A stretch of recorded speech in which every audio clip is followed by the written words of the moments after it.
Voilà, donc distingués invités, chers parents, chers amis, bonjour à tous les chefs de service, aux représentants des ministères, donc à monsieur le chef de délégation de la mairie, donc monsieur Dom. Donc aujourd'hui est un grand jour parce qu'après un grand combat mené depuis de nombreuses années, nous avons obtenu enfin gain de cause. Gain de cause parce que désormais, la race albinos parviendra à se faire entendre, mais aussi à faire une vraie place, à avoir une vraie place dans la société. Donc, comme on le dit tout le temps, le 13 juin est une journée triomphale, car nous pensons que les Nations Unies, l'ayant décrété, ont attendu les cris et les pleurs des victimes albinos. Messieurs les invités, mesdames et messieurs distingués invités, chers parents, chers amis, l'Association nationale des albinos du Sénégal, ANAS, créée le 14 mai 1997, a toujours eu comme objectif principal de lutter pour la dignité et le bien-être des personnes albinos. Pour cela, l'ANAS effectuait plusieurs opérations permettant de garder ses principes, notamment la création d'un centre situé dans la région de Thiès, dans le quartier de Sampaté, pour la formation, l'épanouissement des enfants albinos, en facilitant l'accès à la santé à travers l'organisation des journées de consultation gratuites, donation des produits de première nécessité comme crème solaire, baume à lèvres et médicaments. Cette année, l'ANAS, dans le même objet, a lancé une campagne de sensibilisation avec ses partenaires sur 4 régions du Sénégal, partant sur la prévention des maladies, mais surtout du cancer de la peau. L'ANAS a œuvré et continuera d'œuvrer pour la lutte contre l'exclusion sociale que subissent les enfants albinos au Sénégal et dans la sous-région. L'appui à la scolarité et maintien des enfants albinos dans les écoles. Mesdames et messieurs, notre champ d'action et nos projets sont très larges et nous espérons qu'avec ce beau geste fait par les Nations Unies, nous parviendrons à l'avancement et à l'intégration des jeunes albinos dans tous les domaines, contribuant à l'économie et au développement du pays. Nous croyons maintenant que les albinos ne se verront employés sans injustice, sans discrimination, et nous croyons qu'un centre de santé sera ouvert pour des soins, que ceux qui n'étudient pas iront à l'école et que tous les enfants albinos vivront désormais sans crainte. Nous sommes albinos, oui, mais pas des personnes inutiles à la société. Non plus des choses qui ne servent qu'à des sacrifices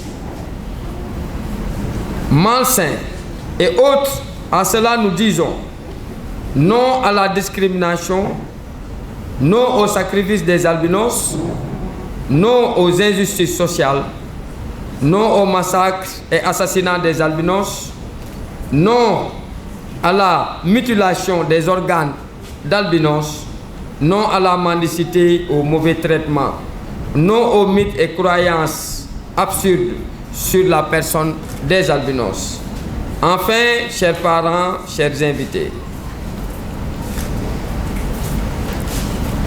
tenons-nous tous main dans la main pour un avenir meilleur. Changeons notre regard sur l'albinisme. Donc, assalamu alaikum wa rahmatullahi ta'ala wa barakatuh.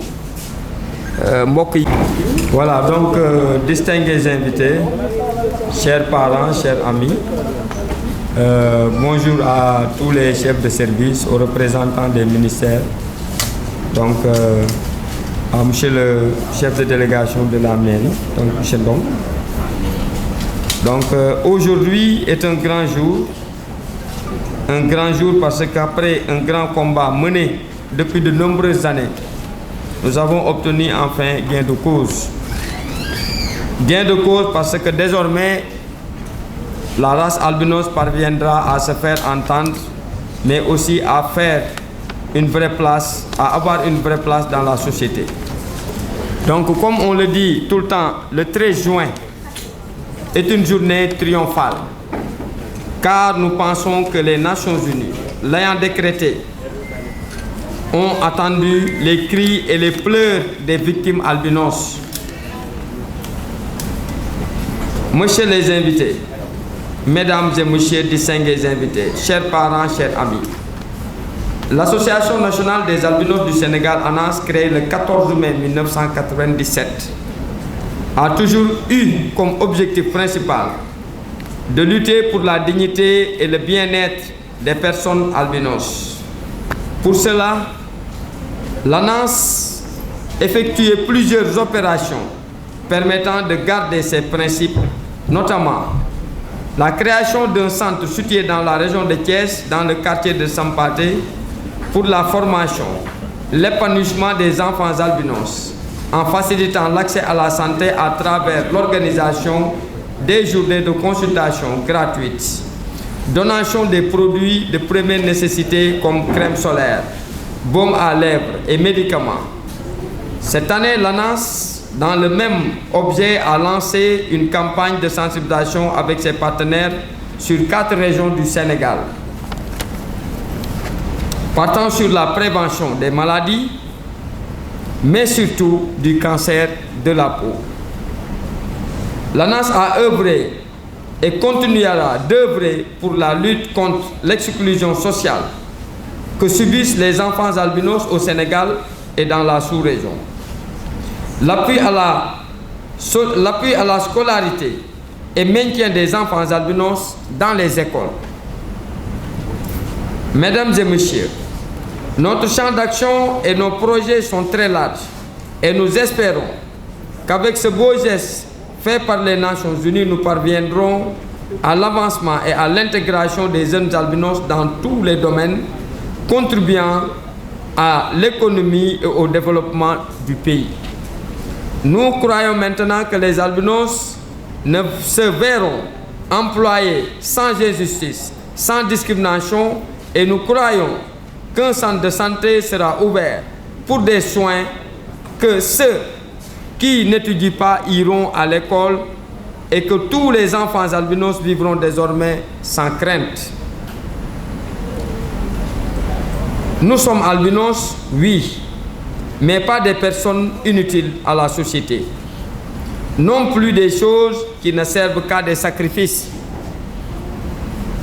malsains et autres. À cela, nous disons non à la discrimination, non au sacrifice des albinos, non aux injustices sociales, non au massacre et assassinat des albinos, non à la mutilation des organes d'albinos, non à la mendicité, au mauvais traitement, non aux mythes et croyances absurdes sur la personne des albinos. Enfin, chers parents, chers invités, tenons-nous tous main dans la main pour un avenir meilleur.